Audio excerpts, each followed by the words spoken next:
বিচার আপনারা করতে পারবেন না। আপনাদের এই ধরনের কোনো রেকর্ড নাই। আমি বিচার চাই না, কারণ আপনারা বিচার করতে পারবেন না। আপনাদের বিচার করার কোনো রেকর্ড নেই। গণমাধ্যম কর্মীদের সামনে মেয়ে রামিসা আক্তারের হত্যার বিচারের আক্ষেপ নিয়ে এসব কথা বলছিলেন অসহায় বাবা আব্দুল হান্নান মোল্লা। তিনি বলেন, আপনারা বিচার করতে পারবেন না, আমার মেয়েও আর ফিরে আসবে না। আপনাদের বিচারের কোনো উদাহরণ নেই।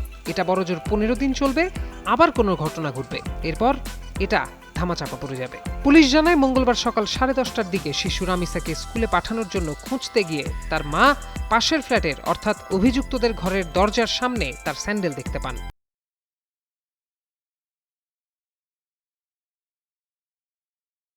রামিসার মা যখন সে ঘরের দরজায় কড়া নাড়েন, তখন কেউ খুলছিল না। মূলত সেই সময়েই ভেতরে হত্যাকাণ্ডটি ঘটানো হচ্ছিল।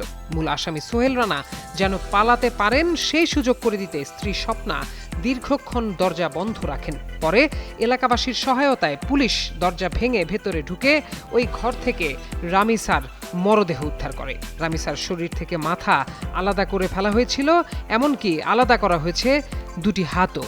পুলিশের ধারণা, প্রতিবেশীর বিকৃত যৌন লালসার শিকার হয়েছিল শিশুটি। নির্যাতন বা রক্তক্ষরণের বিষয়টি জানাজানি হয়ে যাওয়ার ভয়েই তাকে শ্বাসরোধ করে হত্যা করা হয়। তবে ধর্ষণের বিষয়টি ময়না তদন্ত ও কেমিক্যাল রিপোর্টের পর পুরোপুরি নিশ্চিত হওয়া যাবে।